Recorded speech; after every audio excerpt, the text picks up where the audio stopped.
Andy McCarthy is going to be joining us on the show 8:40 this morning here on KISS, but it is our week of taboo. Taboo week. It is, and I think one of the taboos we're wrestling with at the moment is what you can say about people who are a bit different.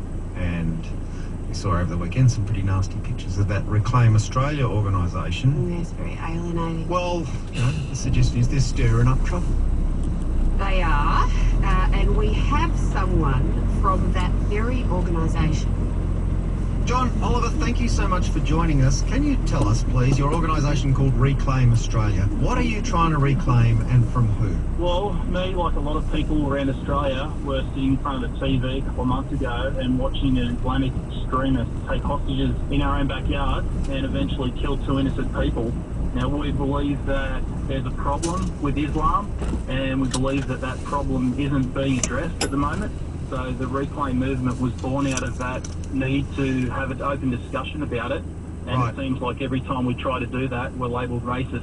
Well, John, reclaim is quite a dramatic word to use for your organisation. It suggests that we've been taken over. Now, there are crazy people doing bad things every night on the news, and not all of them are Muslims. So why have you targeted them specifically?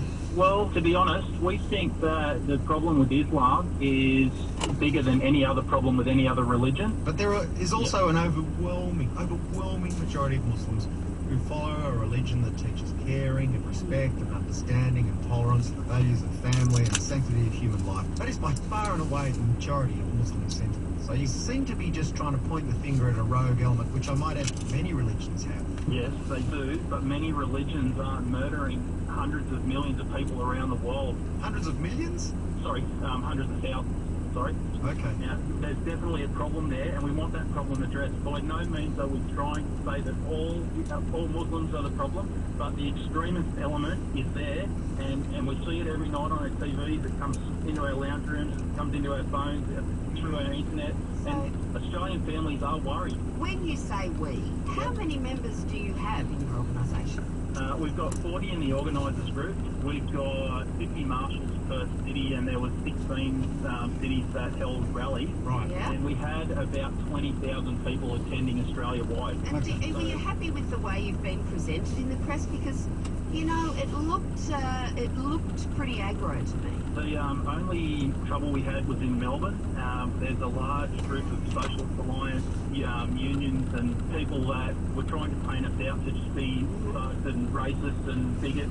Now, that's not true. I'm just a family man. I've got 2 small children and I'm worried about the future. I wanted to get on board because of that worry isn't being addressed.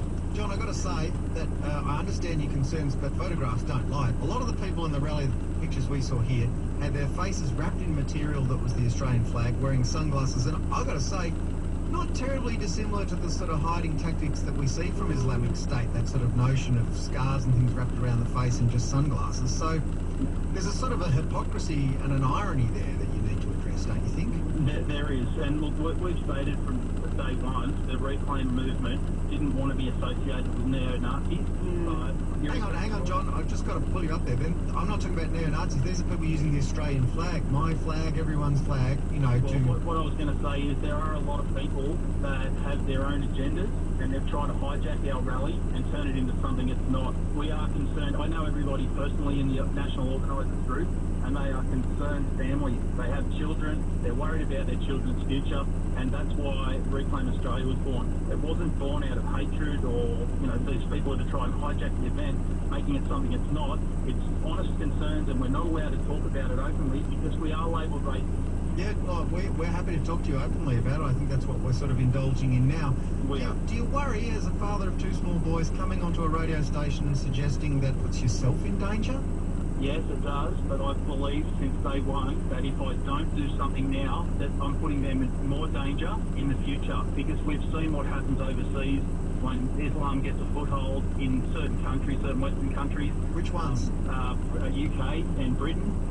The Muslim population there's no-go zone. Police have lost control of these areas. Can I just say, probably the 2 of the most heinous crimes committed against women in more recent history in Melbourne have been by very white Australian men. Yeah, I realise that. But what we're talking about is the problem with Islam. I realise we've got our own problems, but the problem with Islam is massive. And All right, it's not being